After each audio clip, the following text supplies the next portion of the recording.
Assalamualaikum warahmatullahi wabarakatuh.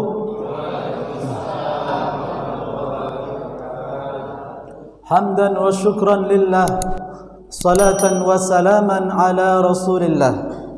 Faqad qala Allah Ta'ala fi kitabihil karim, innal ladhina qalu rabbuna Allah thumma istaqamu تتنزل عليهم الملائكة ألا تخافوا ولا تحزنوا وأبشروا بالجنة التي كنتم توعدون صدق الله العظيم.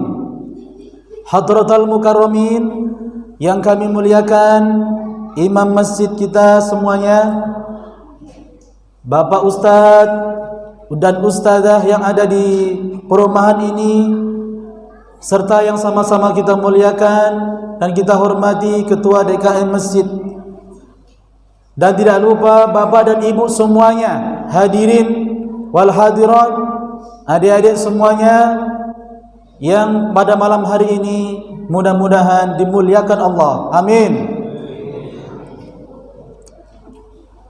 Kalau boleh nanya, pada malam hari ini masih semangat Bapak Ibu? Masih ya, alhamdulillah. Di malam yang ke-14 ini yang sudah tertulis dan terjadwalkan di seluruh masjid Kota Batam, pada malam hari ini temanya adalah 3 bentuk istiqomah. Adik-adik yang sudah mencatat, 3 bentuk istiqomah. Bapak Ibu yang dimuliakan Allah Subhanahu wa taala, tentunya istiqomah ini kalau menurut bahasa Indonesia, ini adalah sesuatu yang teguh, lurus, serta konsisten, seakar dengan ihdinas siratal mustaqim, jalan yang lurus. Namun apabila seseorang itu sudah beristiqomah, seseorang sudah meyakinkan dirinya sudah istiqomah, apa pahalanya dan apa rintangannya, Pak? Maka perlu disimak sampai akhir. Kalau di YouTube itu jangan di-skip, biar sama-sama mendapatkan pahala dan keberkahannya. Bapak Ibu yang dimuliakan Allah Subhanahu wa taala, yang pertama, 3 bentuk istiqomah itu Bapak Ibu simak baik-baik, yakni istiqomah dalam iman dan Islam. Kita tahu sendiri bahwa kita ini sudah dari lahir, Pak, Bu, dari lahir kita sudah Islam. Siapa yang mengislamkan? Orang tua kita. Diazani di telinga kanan dan diiqamah di telinga kiri waktu kita lahir. Lalu kita diajarkan orang tua. Apakah bentuk seperti ini sudah kita patrikan dalam hati Bapak Ibu untuk menjaga dan membawa iman dan Islam ini sampai kita meninggal dunia? Oh Pak, Bu, belum tentu Pak.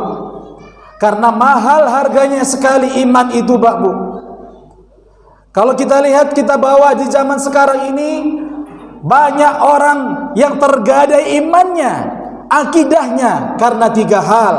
Karena harta, orang itu bisa jadi keluar dari agama Islam. Karena wanita, orang itu bisa terkecoh dengan agama lain. Dan karena pangkat dan jabatan, orang itu bisa berpindah agama, Bapak Ibu. Percaya atau tidak, Pak? Karena kita ini sudah kadung belajar Islam dari kecil, lambat laun Islam kita ternyata luntur karena segepok duit. Saya tidak katakan namanya, Pak.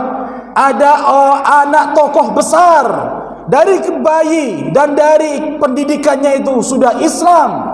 Sudah sampai tua ternyata dia pindah ke agama lain, Pak. Na'udzubillah. Dan anehnya disayangkan di televisi bahwa dia hari ini akan pindah agama. Kurang apa Pak pendidikannya? Dan lebih dahsyat lagi Bapak Ibu, ada yang sekolah itu dari TK Islam, SD Islam, SMP Islam, SMA Islam, tetapi dia salah memilih jurusan. Dia memilih jurusan umum ketika dia kuliah, Pak. Apa yang terjadi? Dia berjumpa dengan dosen yang ahli filsafat, sehingga dia terkecoh Pak. Akhirnya dia menyatakan bahwa Tuhan itu tidak ada. Na'udzubillah. Dan hari ini Bapak Ibu bisa kita saksikan di mata kita ini, banyak orang yang berpindah dari Islam menuju ke agama yang lain. Na'udzubillah summa na'udzubillah. Maka perlunya bentuk istiqomah yang pertama ini kita pupuk Pak, kita kuatkan sampai mati. Kita mengucapkan la ilaha illallah. Man qala akhiruhu la ilaha illallah dakhala al-jannah, kata Nabi. Siapa yang di akhir hayatnya mengucapkan la ilaha illallah, artinya dia beriman, maka dakhala al-jannah Pak. Surgalah pahalanya dan balasannya Pak. Tapi apakah ringan? Berat untuk di zaman akhir zaman saat ini Pak. Yang kedua, bentuk istiqomah setelah kita Islam Bapak Ibu, setelah kita beriman, ternyata ada bentuk istiqomah yang kedua, yaitu istiqomahlah dalam bersyariat. Bapak Ibu simak, ini saya tayangkan nanti di YouTube Pak Bu. Apa kata Buya Hamka Pak Bu, simak baik-baik. Kalau kalian pengen lihat orang Islam, lihatlah dan datanglah ketika sholat Idul Fitri. Banyak orang Islam, tetapi ketika kalian ingin melihat orang yang beriman, apa kata Buya Hamka itu? Datanglah kamu di waktu subuh, lihatlah bagaimana orang-orang yang beriman datang ke masjid. Itulah sebenarnya iman itu. Hari ini bisa kita lihat Pak, banyak orang Islam Pak, KTP-nya Islam, tetapi menjalankan syariat saja tidak mau. Sholatnya masih bolong, ketinggalan subuh aja, kesiangan terus Pak Ustaz. Na'udzubillahi min dzalik. Ada lagi yang lebih tragis lagi, sholatnya cuma sekali, yaitu sholat Jumat. Dan Bapak bisa lihat, saya pernah mendengar ada orang Islam sholatnya cuma sekali saja Pak dalam 1 tahun, yaitu sholat Idul Fitri. Sholat Idul Adhanya kadang-kadang kesiangan. La ilaha illallah. Apakah ini dinamakan istiqomah dalam bersyariat? Bapak kalau dan Ibu sudah Islam, maka konsisten Pak dalam keislamannya. Pak Ustadz, bagaimana saya bisa melihat orang Islam? Yaitu bisa Bapak Ibu lihat dengan orang pakai peci kayak gini, pakai sorban. Tetapi tunggu dulu, lihat konsistennya sholat berjamaah. Kita bisa ukur. Kalau cuma pakai kain seperti ini Bapak Ibu, banyak kita temui. Yang gak Ustadz aja bisa pakai seperti ini, apalagi.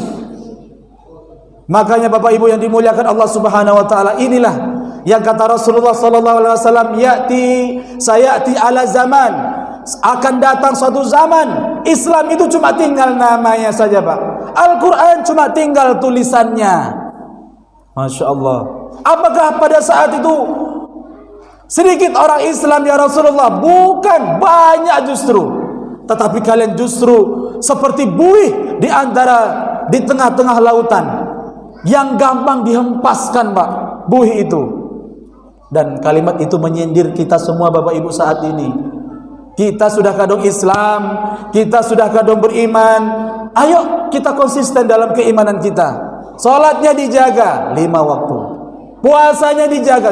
Kalau ngomongin puasa, ya Allah Pak, ini belum pertengahan Ramadan sudah rame Pak, orang-orang makan di jalan. Sudah gak ada malu lagi Pak ngerokok di jalan. Astagfirullahaladzim.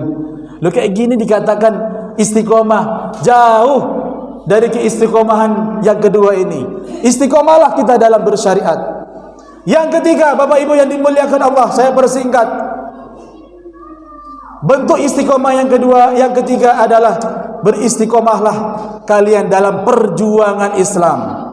Setelah Bapak Ibu beriman, sudah istiqomah dalam syariatnya, Bapak punya tugas lagi, yaitu perjuangan Islam harus tegak. Minimal di tengah keluarga kita, paling minim di antara perumahan kita. Jangan sampai masjid yang kita sudah bangun ini Pak beralih fungsi jadi gudang, jadi gereja dan sebagainya. Mohon maaf saya sebutin ceplosan. Ada satu pulau Bapak Ibu yang dimuliakan Allah, yang dulunya dia Islam. Lambat laun karena tidak menjalani syariat agama Islam karena dia sudah santai, katanya sudah Islam, katanya sudah santai. Datanglah misionaris ke dalam pulau itu, Pak.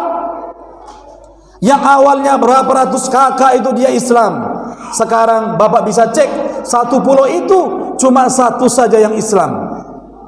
Ditelusuri oleh saudara-saudara kita yang berdakwah ke pulau sana, apa yang menyebabkan Bapak dan Ibu bisa beralih agama? Yang ini jawabannya agak miris, Pak. Saya katakan, orang Islam itu banyak pelit. Kata mereka, Pak, orang Islam itu jarang memberi bantuan ke sini. Yang datang ke pulau kami ini adalah orang-orang misionaris. Datang minyak goreng, telur. Itu setiap pekan, Pak. Sedangkan orang Islam itu pun setahun sekali pada saat penyaluran zakat. Itu pun kalau nyampe, Pak. Kadang pun zakat disikat juga sama orang Islam ini. La ilaha illallah. Makanya satu pulau itu akhirnya berpindah agamanya dari Islam menuju ke agama yang lain. Apakah di kampung kita ini akan seperti itu? Wallahu a'lam bishawab. Makanya dari adik-adik kecil kita ini, tegakkan sholat 5 waktu, Dek. Ngaji jangan sampai putus. Ini sudah SD, masuk ke SMP udah gak ngaji lagi. Dengerin majelis taklim rasanya panas telinga. Berduduk lama di masjid rasanya ogah-ogahan. Bagus nongkrong di satu tempat yang wifi-nya gratis. Kayak gini, Pak, umat Islam sekarang ini. Maka kata Rasulullah SAW, nanti di akhir zaman memegang keimanan itu seperti memegang bara api, Pak. Saking panas. Siapa yang kuat memegang bara api itu, maka genggamlah itu. Tapi kalau enggak kuat, banyak orang yang melepaskannya karena akidahnya rapuh, karena akidahnya kurang kuat. Makanya enggak ada jaminan kita sekolah Islam sampai tinggi-tinggi, nanti kalau menikah pun dapat orang Islam juga, enggak ada jaminan, Pak. Yang menjadi jaminan kita ini adalah bagaimana keistiqomahan kita. Setelah kita beriman dan Islam, mari kita tegakkan yang kedua, bentuk keistiqomahan dalam menjalani syariat. Setelah kita sholat 5 waktunya sudah bagus, amaliyah kita sudah bagus, kita punya tanggung jawab, kita sadarkan, kita dakwahkan kepada saudara-saudara kita yang mungkin kurang beriman. Karena setiap hari itu, Pak, mengalami pasang surut. Al-imanu yazidu wa yanqus. Iman seseorang itu setiap hari itu bisa kalanya naik dan bisa kalanya turun. Pada saat orang turun, Bapak emosi sama dia, orang bisa lari dari ceramah kita, Pak. Makanya yang hadir pada malam hari ini, ayo sama-sama kita ingatkan dari keluarga kita, anak-anak kita, lalu kita ajak saudara-saudara kita. Ya, kalau malam ini 2 saf, 3 saf, besok 4 saf kalau bisa, karena satu orang bawa satu orang. Dakwah, Pak. Jadi jangan merasa aman dulu, Bapak Ibu. Ibu juga hari ini 2 saf, besok satu orang di antara ibu bawa satu orang. Ngapain, Pak Ustaz? Ajak mereka. Dia gak mau, Pak Ustaz. Itu urusan dia dengan Allah. Yang penting kita sudah ajak, Bapak Ibu. Itu yang penting dan yang harus ditanamkan. Jadi jangan merasa aman dulu dalam berakidah dan beragama Islam di Indonesia kita yang tercinta ini. Mudah-mudahan ini bisa bermanfaat kepada saya pribadi dan umumnya kepada Bapak Ibu semuanya. Ayo kita tegakkan istiqomah. Yang Allah katakan, tatanazzalu alaihimul malaikah. Sebagai penutup, orang yang istiqomah itu Allah akan senantiasa menaungi dirinya, yaitu para malaikat yang berkata, Allah takhafu. Hei kalian yang sudah istiqomah, kamu jangan pernah khawatir dengan gonjang-ganjing dunia ini.